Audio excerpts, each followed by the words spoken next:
কথা কেউ মন দিয়ে শুনছিল না, তাদের চোখ ল্যাপটপের স্ক্রিনে আটকে ছিল, আর ঠোঁটের কোণে ঝুলছিল এক অবজ্ঞার হাসি। হঠাৎ মিটিং রুমের ভারী কাঁচের দরজাটা খুলে গেল। ঘরের ভেতরে ঢুকলেন কোম্পানি সিইও মীরা ভারদারাজন। দামি বিজনেস স্যুট, মাপা পা ফেলা আর চোখে এক অদ্ভুত শীতলতা। তিনি ঘরে ঢুকতেই সবাই সোজা হয়ে বসল। হাসাহাসি থেমে গেল। মীরা টেবিলের এক প্রান্তে এসে দাঁড়ালেন। তার তীক্ষ্ণ দৃষ্টি কাঠের বাক্সটা ছুঁয়ে কার্তিকের গ্রিসমাখা শার্টের ফাতায় এসে থামল। কার্তিক একটু নার্ভাস হলেও নিজেকে সামলে নিল। সে আবার বোঝানোর চেষ্টা করল, ম্যাডাম, আমি যে মডেলটা এনেছি এটা সাধারণ বাইক বা অটোর মাইলেজ অন্তত 20% বাড়িয়ে দেবে। এই প্রযুক্তিটা। মীরা হাত তুলে তাকে থামিয়ে দিলেন। তোমার নাম কার্তিক, তাই তো? মীরার গলায় কোনো রাগ ছিল না, ছিল বরফের মতো ঠান্ডা তাচ্ছিল্য। তুমি কি জানো এটা কোন জায়গা? এটা ভারদারাজন অটো ওয়ার্কস, তোমার পাড়ার কোনো গ্যারেজ নয়। তুমি যে কাঠের বাক্স ভরে মডেলটা নিয়ে এসেছ, আমাদের ইঞ্জিনিয়াররা ওরম জিনিস প্রতিদিন ডাস্টবিনে ফেলে। কার্তিক কাঠের বাক্সটা আরেকটু শক্ত করে ধরল। তার বুকের ভেতরটা ধক করে উঠেছিল, কিন্তু সে দমে গেল না। কিন্তু ম্যাডাম, এটা খেলনা নয়, এটা পরীক্ষিত। আপনারা অন্তত একবার চালিয়ে দেখুন। আমার বাবার এই খাতাটায় সব হিসেব নিখুঁতভাবে করা আছে। যথেষ্ট হয়েছে। মীরা তাকে কথার মাঝপথেই থামিয়ে দিলেন।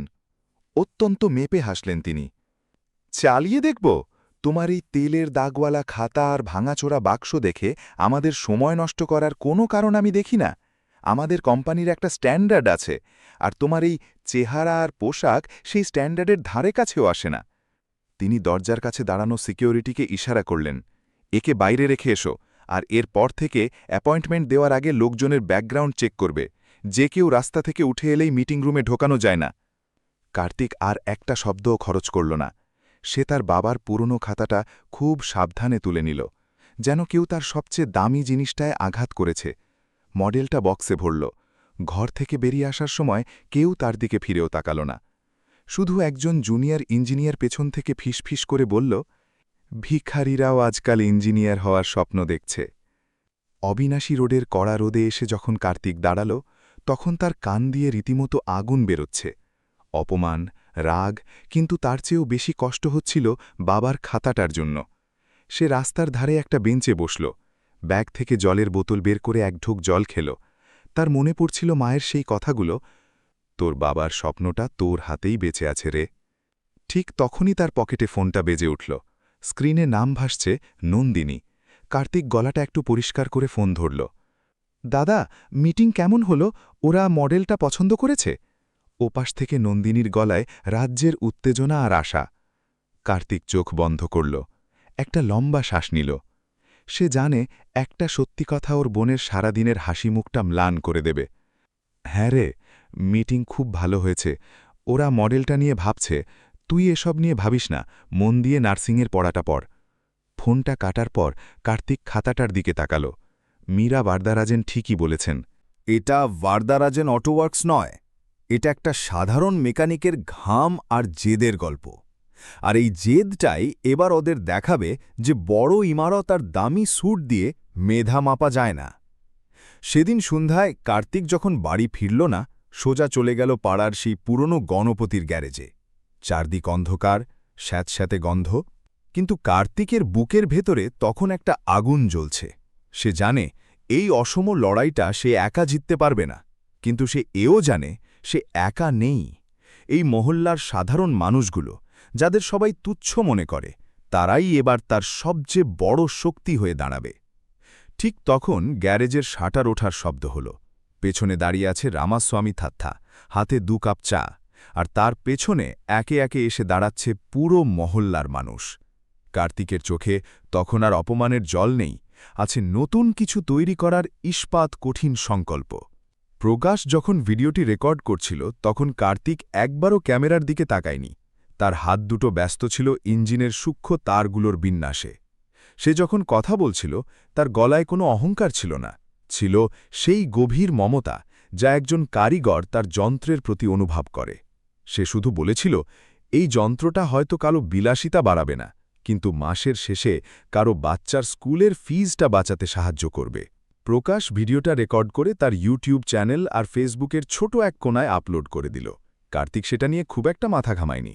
তার জগৎটা ছিল গণপতির সেই ছোট গ্যারেজ আর বাবার সেই পুরনো খাতা। দিনগুলো এভাবেই কাটছিল, কখনো ইঞ্জিনের তেল লেগে রাত জেগে থাকা, কখনো নন্দিনীর সাথে বসে বাজারের হিসেব মেলানো। কিন্তু প্রযুক্তির অদ্ভুত এক জাদু আছে।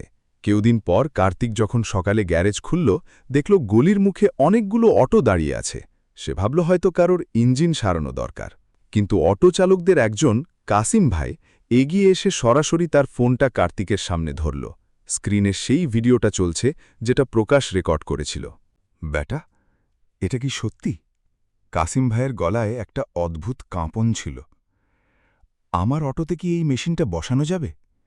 দিনে যদি 50 টাকাও বাঁচে তবে অনেক বড় উপকার হবে।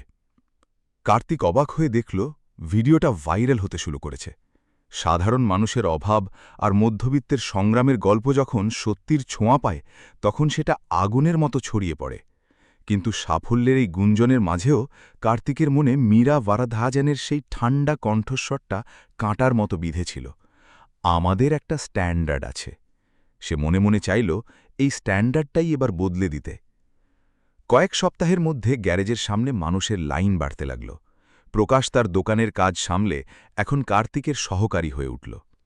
সে শুধু ভিডিও রেকর্ড করত না, এখন সে ডেটা জোগাড় করা আর মানুষের নাম নথিভুক্ত করার কাজও করছিল। একদিন বিকেলে একটি বড় কালো গাড়ি গলির মুখে এসে থামল। কাঁচের ভেতর থেকে যখন কেউ বাইরের ধুলোমাখা গ্যারেজটার দিকে তাকাল, কার্তিক তখনও এক অটো চালকের ইঞ্জিনে ঝুঁকে কাজ করছিল। গাড়ি থেকে এক প্রবীণ ব্যক্তি নামলেন। সাদা চুল, ধুতি আর শার্ট, পরনে এক আভিজাত্য। তিনি ছিলেন দেব মেনন, একজন অবসরপ্রাপ্ত টেকনিক্যাল অ্যাডভাইজার, যিনি দক্ষিণ ভারতের অটোমোবাইল শিল্পকে খুব কাছ থেকে দেখেছেন। তিনি এগিয়ে এসে কার্তিকের কাজ দেখলেন। বেশ কিছুক্ষণ নীরব থাকার পর তিনি বললেন, তোমার এই মডেলে একটা সমস্যা আছে খোকা। কার্তিকের হাত থেমে গেল। সে সম্মান দিয়ে সোজা হয়ে দাঁড়াল। দেবমেনন তার কাঁধে হাত দিয়ে বললেন, সমস্যাটা তোমার প্রযুক্তিতে নয়, সমস্যাটা এর স্কেলে। তুমি এখানে বসে দিনে বড়জোর 2টো মেশিন বানাতে পারবে, কিন্তু সারা দেশে হাজার হাজার কাসিম ভাই অপেক্ষা করছে। তোমার জন্য কি কোনো ল্যাবরেটরি আছে? কার্তিক মাথা নিচু করল। না স্যার, এই গ্যারেজটাই আমার সব। দেব মেনন হাসলেন। তবে আজ থেকে আছে। আমি তোমাকে সাহায্য করব না, আমি তোমাকে সেই মঞ্চটা দেব যেখান থেকে এই ছোট গ্যারেজের প্রতিধ্বনি পুরো চেন্নাই ট্রেড সেন্টারে গিয়ে পৌঁছাবে। অন্যদিকে ভারতরাজেন অটো ওয়ার্কসের সেই দামি কাঁচের ঘরের ভেতর মীরা ভারতরাজেন অস্থিরভাবে পায়চারি করছিলেন। তার সামনে ল্যাপটপ খোলা, স্ক্রিনে সেই একই ভাইরাল ভিডিও। মীরা যখন ভিডিওটা দেখছিলেন, তার চোখে এবার আর ঘৃণা ছিল না, ছিল এক ধরনের অনিশ্চয়তা। কারণ তাদের নতুন মডেলের বিক্রি হঠাৎ কমতে শুরু করেছে। বাজারের গুজব বলছে মানুষ বড় ব্র্যান্ডের চেয়ে এই ছোট গ্যারেজ মেকানিকের সস্তা আর কার্যকরী প্রযুক্তির জন্য অপেক্ষা করছে। মীরা রাগে ল্যাপটপটা বন্ধ করে দিলেন, কিন্তু জানালার বাইরে তাকালে যেন তিনিও সেই ধুলোমাখা গলির স্বপ্নটাকে দেখতে পাচ্ছিলেন। কার্তিক ঠিকই বলেছিল, একদিন এই চিন্তা তার সামনে ফিরে আসবে। রাত নেমে এলো কোয়েম্বাটোরে। কার্তিক তার গ্যারেজের বাতি নেভানোর আগে বাবার খাতাটার ওপর হাত রাখল। কাল সকালে তাকে চেন্নাই যেতে হবে। দেব মেনন তাকে সেই প্রদর্শনীতে নিয়ে যাচ্ছেন যেখান থেকে তাকে একবার ঘাড় ধাক্কা দিয়ে বের করে দেওয়া হয়েছিল। সেদিন রাতে যখন সে ঘুমোতে গেল, তার স্বপ্নে আর বড় বড় ইমারত ছিল না। সে দেখল হাজার হাজার ছোট ছোট গ্যারেজের আলো জ্বলে উঠছে, আর গ্রিস মাখা হাতগুলো একজোট হয়ে নতুন একটা সকাল তৈরি করছে। পরদিন ভোরে যখন কার্তিক স্টেশনে পৌঁছাল, দেখল পুরো মহল্লা তাকে বিদায় জানাতে এসেছে। রামাস্বামী থাথা তার পকেটে জোর করে কিছু টাকা গুজে দিয়ে বললেন, কান্না, ফেরার সময় একা ফিরিস না, নিজের সাথে করে আমাদের সবার মাথা উঁচু করে ফিরিস। কার্তিকের চোখ ভিজে এলো। সে ট্রেনের জানালায় মাথা রেখে দূরে সরে যেতে থাকা কোয়েম্বাটুরের আকাশ দেখছিল। সে জানত সামনে অনেক বাধা। মীরা ভারদারাজনরা এত সহজে জায়গা ছেড়ে দেবেন না। কিন্তু তার সাথে আছে বাবার পুরনো খাতা, মায়ের আশীর্বাদ আর সেই সব মানুষের বিশ্বাস যারা কোনোদিন বড় বড় মিটিং রুমে ঢোকার অনুমতি পায়নি।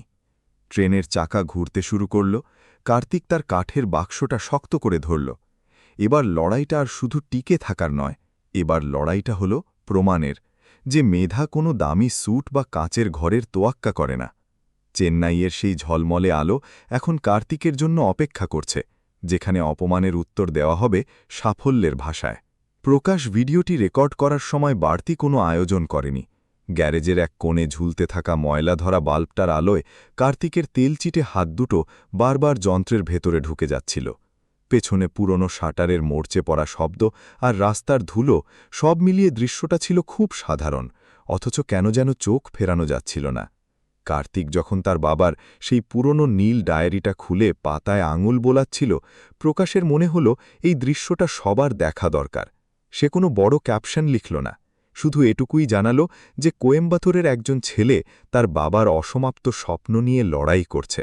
ভিডিওটা ইন্টারনেটে ছড়াতে খুব বেশি সময় নিল না, তবে এটা কোনো সস্তা প্রচারের মতো ছিল না। মানুষ কার্তিকের চোখের সেই জেদটা ধরতে পেরেছিল।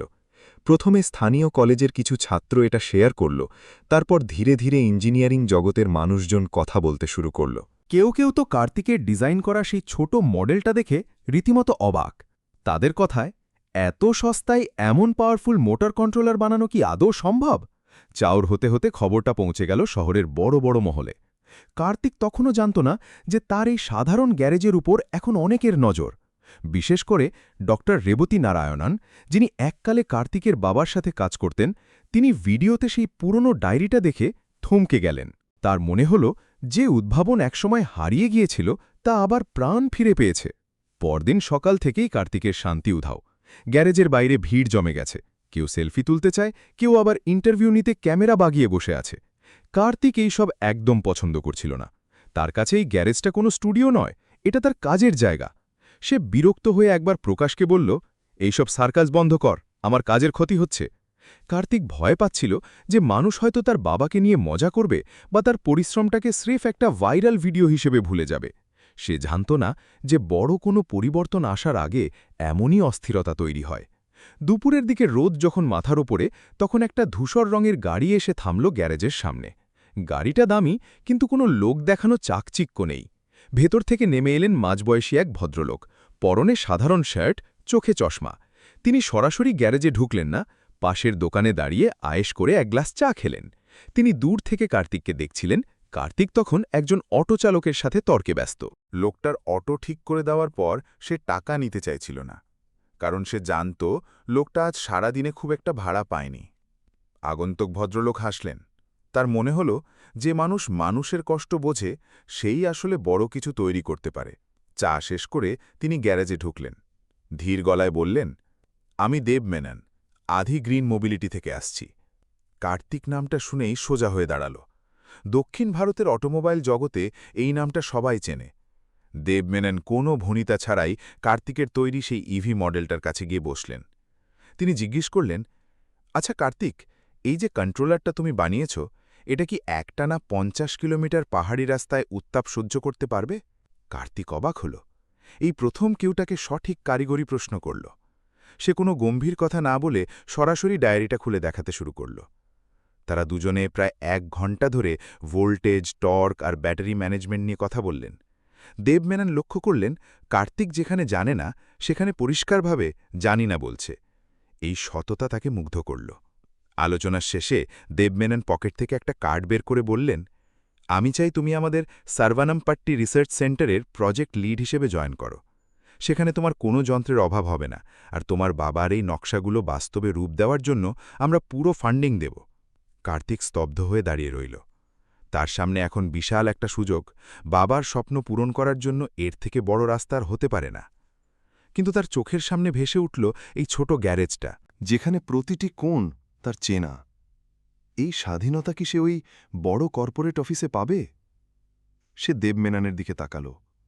তার মনে হল এই মানুষটা হয়তো তাকে বুঝবে, কিন্তু তবুও বুকের ভেতর একটা চাপা আশঙ্কা দানা বাঁধল। সবকিছু ঠিকঠাকই এগোচ্ছিল। গ্রাফের রেখাগুলো শান্ত ছিল। দেব মেনন ল্যাবের এক কোণে দাঁড়িয়ে খুঁটিয়ে লক্ষ্য করছিলেন। কার্তিকের হাতের মুঠো ঘামছিল। কিন্তু কয়েক মিনিট পরেই সব ওলটপালট হয়ে গেল। স্ক্রিনের ওপর তাপমাত্রার রিডিংটা হঠাৎ লাফিয়ে লাল দাগ পেরিয়ে গেল। একটা বিটকেল আওয়াজ করে সিস্টেমটা শাটডাউন হয়ে গেল। ঘরে এক অদ্ভুত নিস্তব্ধতা নেমে এলো। ব্যর্থতার স্বাদ যেমন হয় আর কি। সেন্থিল দীর্ঘশ্বাস ফেলে স্ক্রিনটা বিকে ইশারা করল। এটাই সমস্যা কার্তিক। গ্যারেজে ছোটখাটো খেলনা চালানো সহজ, কিন্তু কলকারখানার মডেলে টেকসই না হলে বাজার একে ছুঁড়ে ফেলে দেবে। ল্যাবের অন্য ইঞ্জিনিয়ারদের মুখগুলো চুপসে গেল, কেউ কিছু বলল না, তবে বিরক্তিটা বাতাসে ভাসছিল। কার্তিক দমে গেল না, তবে নিজের ওপর একটা জেদ চাপল। সে নিচু স্বরে শুধু বলল, আজকের রিডিংগুলো আমাকে দিয়ে দিন, কাল সকালে কথা বলবো। রাত বাড়ার সাথে সাথে ল্যাবটা একদম খালি হয়ে গেল। কার্তিক একাই বসে থাকল সেই ঝিমঝিম করতে থাকা অন্ধকার ঘরে। প্রতিটি ডেটা, প্রতিটি কোড সে বারবার করে চেক করল। মাঝরাতের পর সে ধরতে পারল আসল ক্যাচালটা কোথায়। নকশা ঠিকই আছে, কিন্তু হাতে আঁকা ডিজাইনগুলোকে যখন সফটওয়্যারে ঢোকানো হয়েছে, তখন একটা ছোট অ্যাঙ্গেল বা কোণ সামান্য পাল্টে গিয়েছিল। ওই সামান্য ভুলে উত্তাপ বেরোনোর বদলে ভেতরেই জমা হচ্ছিল।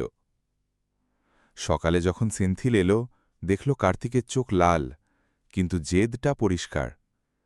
কার্তিক টিমকে দেখে বলল, ভুল কারো একার না। খাতার নকশা যখন কম্পিউটারে ঢোকানো হয়, তখন কিছু কথা হারিয়ে যায়। আমাদের সেই হারিয়ে যাওয়া কথাগুলোই খুঁজে বের করতে হবে। যন্ত্র যখন আটকে যায়, তখন আগে দোষ না খুঁজে এটা শোনো যে ও কোথায় ব্যথার কথা বলছে। সেই দিনের পর থেকে ল্যাবে কার্তিকের জায়গাটা পাল্টে গেল।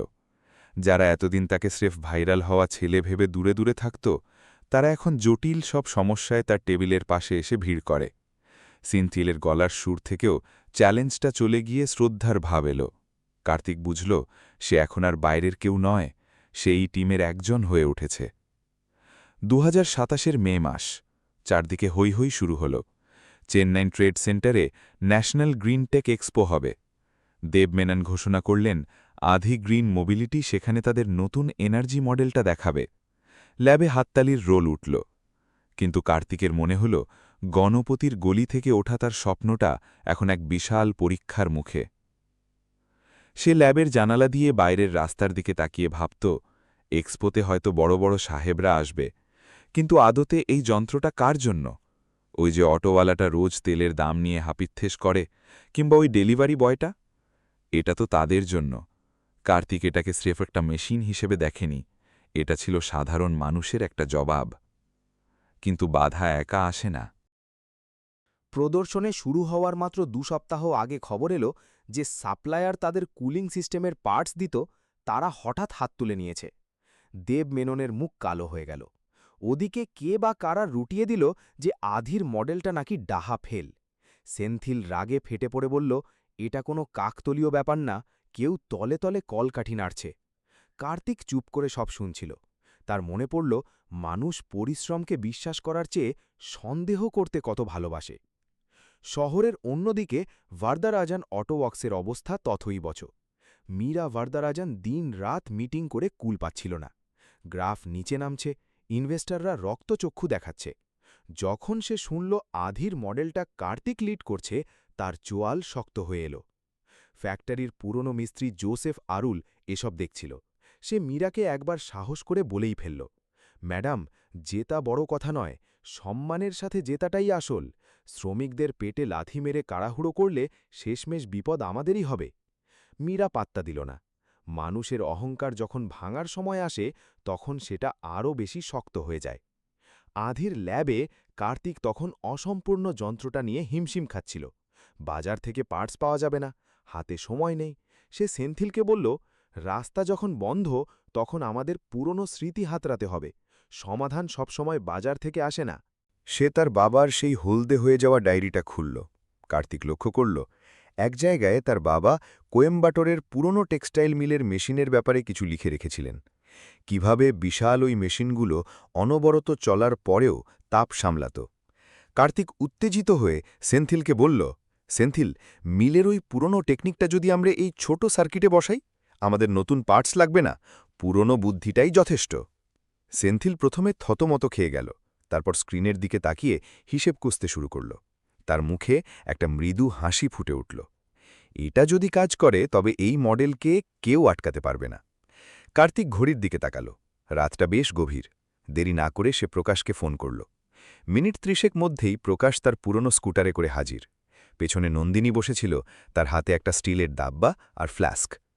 নন্দিনী ডাব্বাটা খুলতে খুলতে বলল, মা বলেছে খালি পেটে বড় কোনো কাজ হয় না। ভেতরে ইডলি আর নারকোলের চাটনির সুবাস। কার্তিক তার বোনকে দেখে মনটা একটু শান্ত হল। যাই হোক, মুখে সে কিছুই বলল না। কখনো কখনো কাছের মানুষের পাশে থাকাটাই সবথেকে বড় টনিক হিসেবে কাজ করে। তারা সবাই মিলে যখন গণপতির সেই পুরনো গ্যারেজে পৌঁছাল, শাটারটা তুলতেই একটা পুরনো গন্ধ কার্তিককে অভ্যর্থনা জানাল। পোড়া তেল, লোহা আর ধুলোর সেই পরিচিত গন্ধ, যেটা তার বাবা বহু বছর আগে সযত্নে রেখে দিয়েছিলেন। রামাস্বামী থাথাও নিজের চাদরটা গায়ে জড়িয়ে চলে এলেন। ফারজানা বেগম পাশের দোকান থেকে মোটা দস্তানা আর কিছু পরিষ্কার কাপড় পাঠিয়ে দিলেন। পাড়ার আরও কিছু মানুষ জেগে গিয়েছিল। কেউ একটা বাল্ব ঠিক করে দিল, কেউ জল এনে রাখল, আবার কেউ কিছু না বলেই মেঝেটা ঝাড়ু দিতে শুরু করল। দৃশ্যটা কোনো অত্যাধুনিক ল্যাবরেটরির মতো ছিল না ঠিকই, কিন্তু সেখানে এমন এক অদ্ভুত মায়া আর ওম ছিল যা কোনো কর্পোরেট অফিসে খুঁজে পাওয়া অসম্ভব। সেন্থিলও প্রথমবার ওই গ্যারেজে পা রাখল। সে চারপাশটা দেখল, আর হয়তো সেদিনই প্রথম বুঝল যে কার্তিকের এই জাদুকরী হাতগুলো কোনো দামি ইঞ্জিনিয়ারিং বই পড়ে তৈরি হয়নি। এগুলো তৈরি হয়েছে এই মাটি আর মানুষের সংস্পর্শে। সারা রাত ধরে কাজ চলল। কার্তিক সেই পুরনো টেক্সটাইল মেশিনের ব্যালেন্সিং নীতিটাকে তার ছোট ইভি মডিউলে সেট করার চেষ্টা করছিল। সেন্থিল ল্যাপটপে হিসেবগুলো মেলাচ্ছিল। প্রকাশ ফোনের টর্চ ধরে ঠাই দাঁড়িয়ে থাকল, আর নন্দিনী মাঝে মাঝে কফি দিচ্ছিল। বাইরে কোথাও কুকুরের ডাক শোনা যাচ্ছিল। ভোরের প্রথম বাস চলার আওয়াজ আসছিল, কিন্তু গ্যারেজের ভেতরে কেউ ক্লান্ত ছিল না। একবার মডেলটা হঠাৎ আটকে গিয়ে সবার বুক কাঁপিয়ে দিল। সেন্থিল হতাশ হয়ে মাথায় হাত দিয়ে বসে পড়ল, কিন্তু কার্তিক ঘাবড়ে গিয়ে মেশিন বন্ধ করল না। সে কানের কাছে মুখ নিয়ে গিয়ে যন্ত্রটার ভেতরের কম্পন শোনার চেষ্টা করল। তারপর খুব সাবধানে একটা ছোট বোল্ট ঢিলে করে ব্যালেন্সিং হুইলের দিকটা মাত্র আধ ইঞ্চি ঘুরিয়ে দিল। সাথে সাথে মেশিনের ঘড়গড়ানি থেমে গেল, ঠিক যেন একটা কান্নাকাটি করা বাচ্চা মায়ের কোলে এসে শান্ত হল।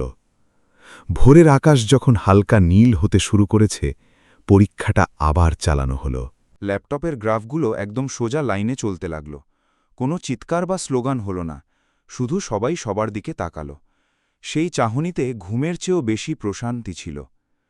কার্তিক তার বাবার ডায়েরিটার উপর হাত রাখল আর মনে মনে বলল, বাবা, তোমার সেই পুরনো বুদ্ধি আজ আমাদের নতুন পথটাকে বাঁচিয়ে দিল। বাইরে থেকে রামাস্বামী থাথার ডাক শোনা গেল, চা রেডি, এবার চেন্নাই যাওয়ার পালা বীরেরা। সেই দীর্ঘ রাতের পর সবাই একসাথে হেসে উঠল। যাত্রাটা সহজ ছিল না, কিন্তু এবার তারা খালি হাতে যাচ্ছিল না।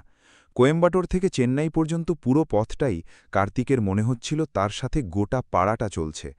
গাড়ির পেছনে রাখা মডেলটা স্রেফ লোহা আর তারের জঞ্জাল ছিল না, ওতে লক্ষ্মী আম্মার আশীর্বাদ ছিল, নন্দিনীর বিনিদ্রা রাতের প্রার্থনা ছিল, রামাস্বামী থাথার চায়ের স্বাদ ছিল, আর ছিল সেই সব মানুষের ভরসা যারা একজোট হয়ে এক অসম্ভব রাতকে জয় করেছিল। চেন্নাই এক্সপোতে পা রাখতেই পুরো দৃশ্য বদলে গেল। বিশাল হলঘর, চোখ ধাঁধানো আলো আর দামি স্যুট পরা মানুষের ভিড়। চারদিকে বড় বড় কথা, বিনিয়োগ, ফিউচার মার্কেট আর হাইটেক। আধি গ্রিন মোবিলিটির স্টলটা খুব একটা জাঁকজমকপূর্ণ ছিল না, তবে ছিমছাম ছিল। কার্তিক তার মডেলটার পাশে চুপচাপ দাঁড়িয়ে রইল। সেন্থিল পাশ থেকে ফিসফিস করে জিজ্ঞেস করল, ভয় করছে? কার্তিক ম্লান হেসে বলল, ভয় পাওয়া ভালো, ওটাই মনে করিয়ে দেয় যে কাজটা আমি মন থেকে করছি। হলের অন্য পাশে ভারদ্রাজান অটোওয়ার্কসের স্টলটা দূর থেকে জলজল করছিল। বিশাল স্ক্রিন, রোবোটিক হাত আর মীরা ভারদারাজন নিজে সেখানে দাঁড়িয়ে। তাকে দেখতে খুব আত্মবিশ্বাসী লাগলেও চোখের নিচের কালো দাগগুলো বলছিল সেও শান্তিতে নেই। যখন কার্তিকের সাথে তার চোখাচোখি হল, কয়েক সেকেন্ডের জন্যে সময় যেন থমকে গেল। মাঝখানে এসে দাঁড়াল সেই পুরনো অপমান আর অবহেলার স্মৃতি। কিন্তু আজ কার্তিক কোনো সাহায্যপ্রার্থী হিসেবে আসেনি, সে এসেছে তার নিজের কাজের প্রমাণ নিয়ে।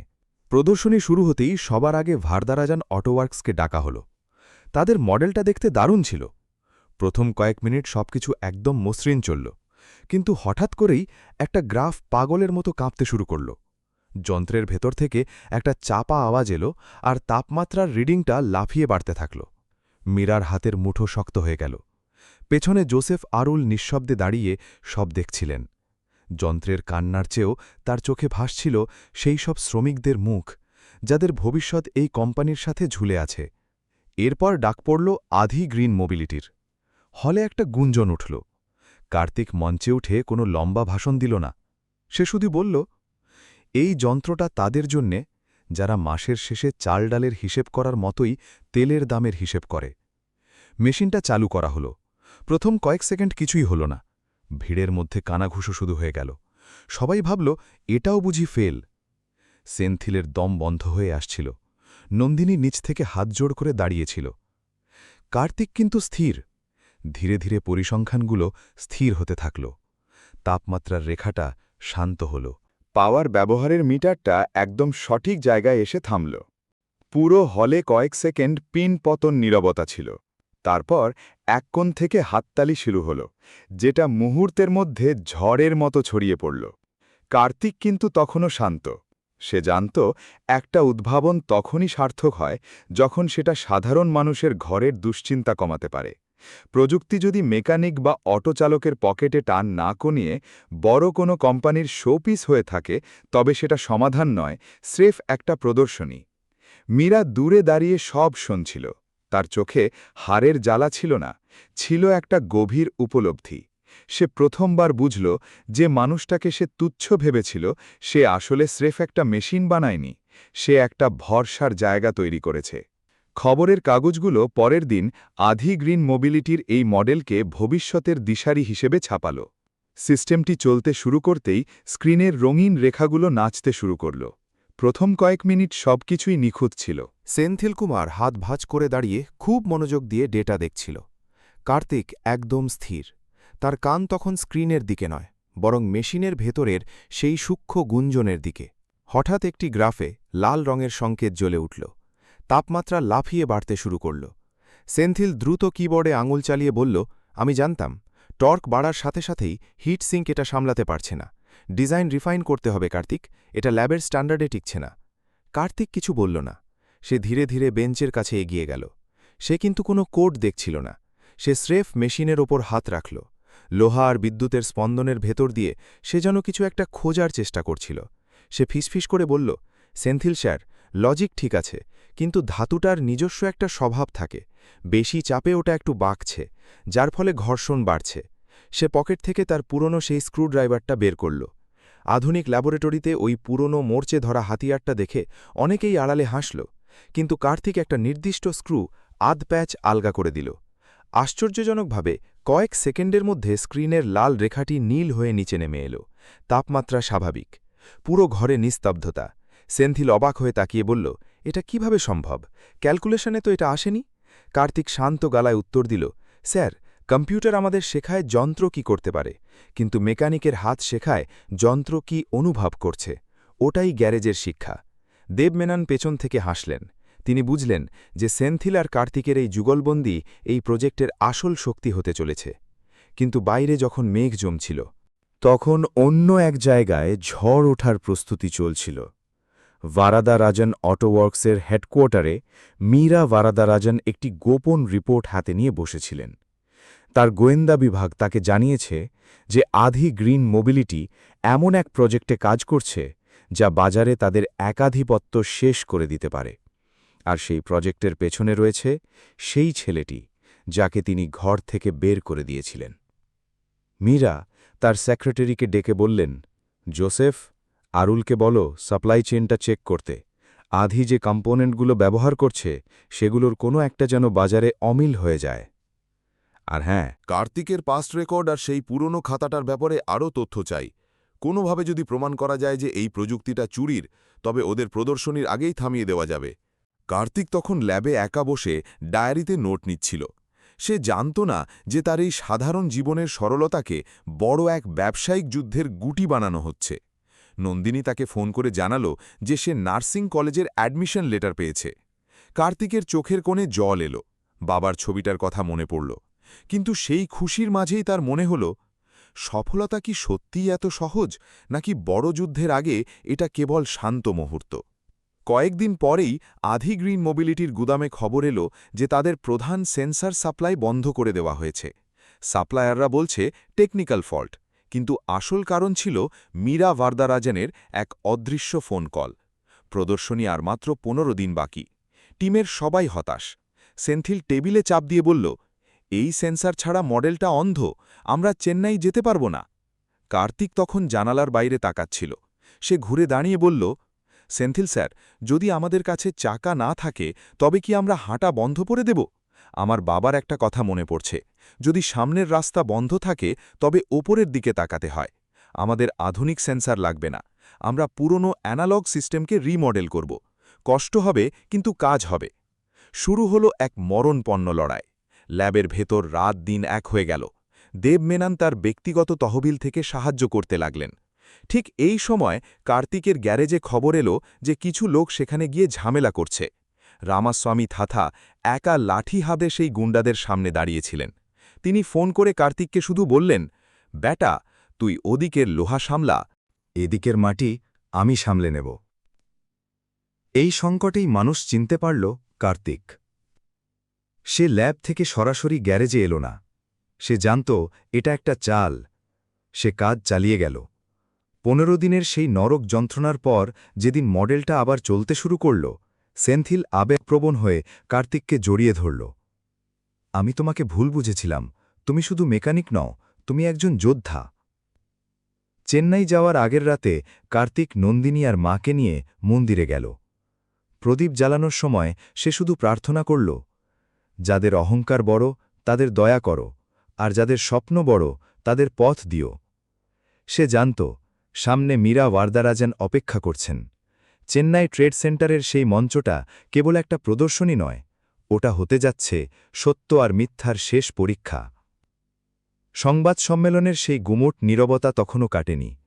মীরা যখন মঞ্চ থেকে নেমে এলেন, তার হাঁটা চলার মধ্যে সেই পুরনো উদ্ধত ভঙ্গি আর ছিল না, ছিল এক শান্ত সমর্পণ।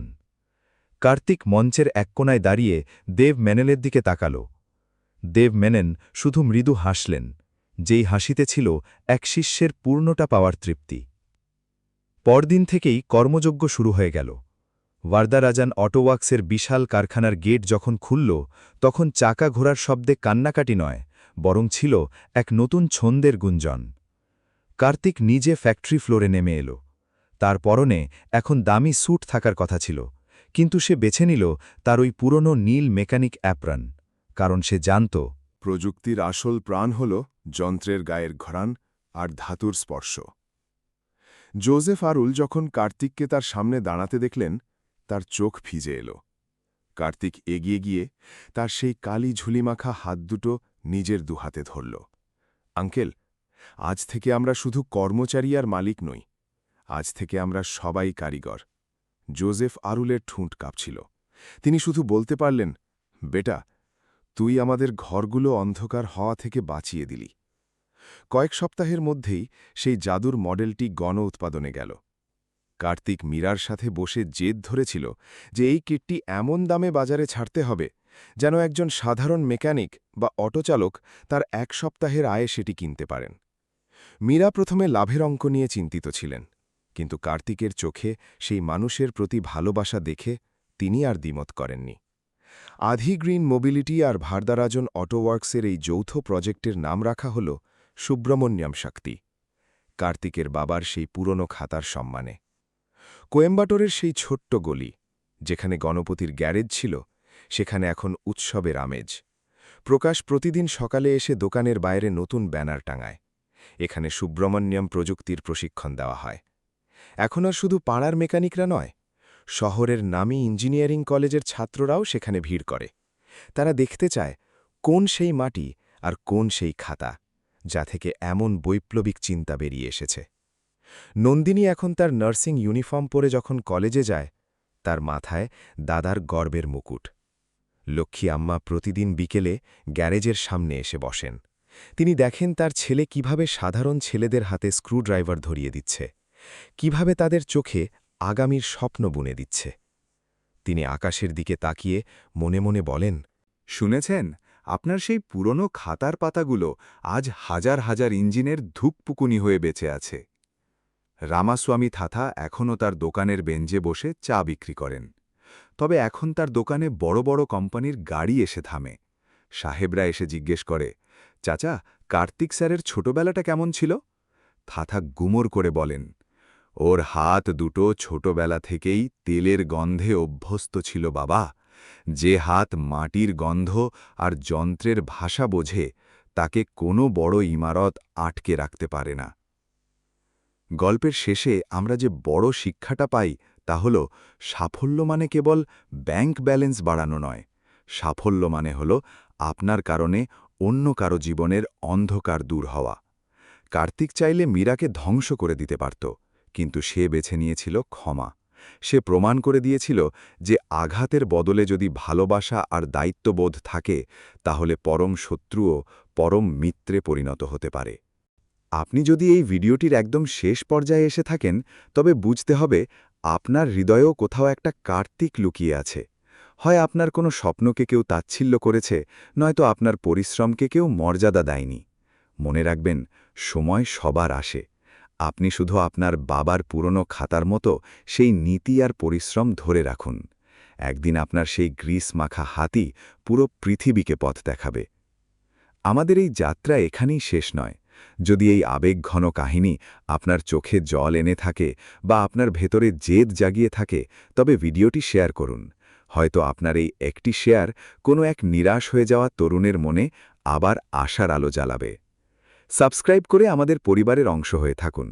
কমেন্টে আপনার লড়াইয়ের গল্পটি লিখতে ভুলবেন না।